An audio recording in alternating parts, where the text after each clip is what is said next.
Welcome to Creepy, the best horror storyteller on YouTube. Part 1. I always believed that the past was a mere shadow, incapable of reaching into the present. But that belief shattered one cold October night in the small town of Ravenswood, nestled in the heart of the American Midwest. My name is Ethan Carter, a name I wish I could forget, along with the night that changed everything. It began with an innocuous letter, yellowed with age, found in the attic of my recently inherited Victorian family home. The handwriting was elegant but foreign, addressed to a Jonathan Carter, my great-grandfather. The contents were cryptic, speaking of a debt owed and a promise unfulfilled. I dismissed it as an old family matter, but the letter's final words, "I will come to collect," sent an involuntary shiver down my spine. That night, the wind howled like a chorus of lost souls, and I lay restless in the antique bed that had been in my family for generations. The clock struck midnight when the first whisper came, so faint I thought it a trick of my mind. "Ethan," it called, a voice like rustling leaves. I sat up, heart pounding, scanning the dimly lit room. The whispers grew louder, turning into murmurs of a conversation just beyond comprehension. I rose, my feet leading me to the attic, as if drawn by an unseen force. The air grew colder with each step, and a sense of dread settled over me like a heavy cloak. In the attic, amidst the relics of my family's past, I found it, a painting covered in dust, its frame ornate and foreboding. It depicted a scene from another era, a group of people gathered around a table, their eyes hollow, their expressions grim. And there, at the head of the table, was a man whose face was eerily familiar, Jonathan Carter, my great-grandfather. As I stared, the painting seemed to come alive.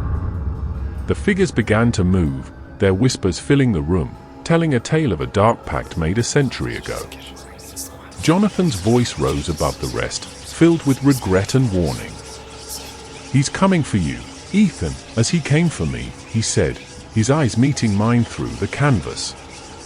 I stumbled backward, my mind reeling. The whispers turned into anguished screams, and the figures in the painting reached out, as if trying to escape their painted prison. Then, silence. The painting returned to its lifeless state, but the fear it instilled in me was real and palpable. I couldn't sleep after that. The house felt alive, watching me with unseen eyes. Objects moved on their own, doors creaked open, and shadows danced in the corners of my vision.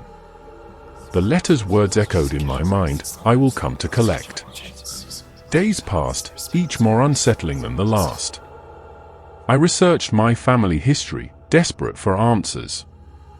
What I found was a lineage stained with tragedy and unexplained deaths, all leading back to Jonathan Carter and the year 1924.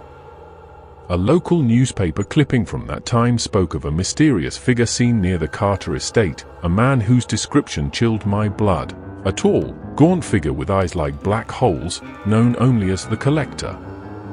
The realization hit me like a freight train. The debt, the promise, the Collector, it was all real. My family was cursed, bound to a fate I could neither understand nor escape. And now, it was my turn. On the seventh night, as a storm raged outside, the air in the house grew heavy, suffocating. I heard the front door creak open, and a cold wind swept through the halls. Footsteps, slow and deliberate, echoed on the wooden floor. He was here. I hid in the attic, surrounded by the ghosts of my ancestors, heart pounding in my chest. The footsteps grew closer, ascending the stairs, each step a death knell to my sanity. The attic door swung open, revealing a figure shrouded in darkness, his face hidden beneath a wide-brimmed hat. "Ethan Carter," he said, his voice a whisper of death, "your time has come to fulfill the promise made by your bloodline." I trembled, unable to speak, as he stepped closer, the darkness around him swirling like a living thing. His eyes, black voids, locked onto mine, and I felt my will draining away. "You cannot escape your destiny," he intoned, reaching out with a hand as cold as the grave. Part 2. In that moment, cornered by fate and fear, a sliver of rebellion sparked within me. "No," I whispered, my voice barely audible. "I won't be bound by a curse I didn't choose." The collector paused, tilting his head, as if intrigued by my defiance. "Why resist, Ethan Carter?" he asked, his voice a chilling caress. "Your family accepted this fate long ago. It's a debt that must be paid." I looked around the attic, at the faces in the painting, now watching us with an intensity that felt almost alive. "What is this debt? What did Jonathan promise you?" The collector's laugh was a sound that could freeze blood. "A simple trade," he said. "A life of prosperity for your family, for a soul from each generation. And now, it's your turn to uphold the pact." A life for prosperity. The words echoed in my mind. Our family had always been fortunate in business, untouched by the woes that plagued others. But this prosperity came at a horrific price. "I refuse," I said, strength growing in my voice. "I won't let you take another life from my family." The collector's eyes blazed with a dark fire. "You cannot break a pact sealed by blood.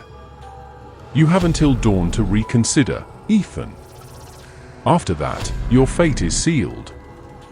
With those ominous words, he vanished, leaving me alone in the suffocating darkness of the attic.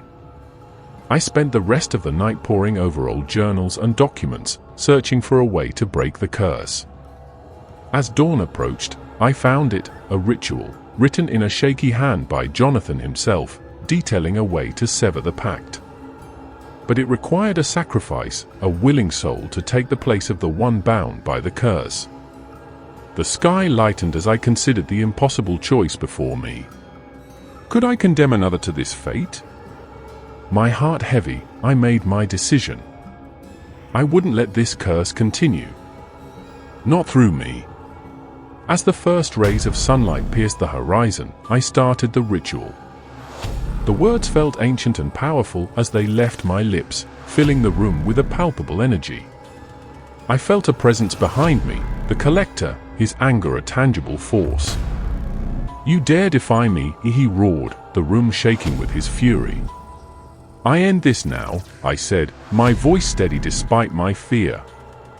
"No more souls for your collection." The air crackled with power as the ritual reached its climax. I felt a searing pain in my chest, a sacrifice of my own life force to fuel the ritual. The collector screamed, a sound that tore at the very fabric of reality, as he was pulled into a vortex of light and shadow. Then, silence. The collector was gone, the curse broken. But the cost was high. I felt weakened, as if years had been stripped from my life. Yet, there was a sense of peace, a burden lifted. I left Ravenswood behind, the house and its haunted memories. But I carried with me the knowledge of what had transpired, a tale of darkness and redemption, a reminder of the thin line between fortune and fate. As I write this, looking out at a new dawn, I know the world is full of mysteries and shadows. But I also know that sometimes, even when faced with the darkest of destinies, one can find the light. Thank you for watching. Please like, share, and subscribe for more similar horror stories.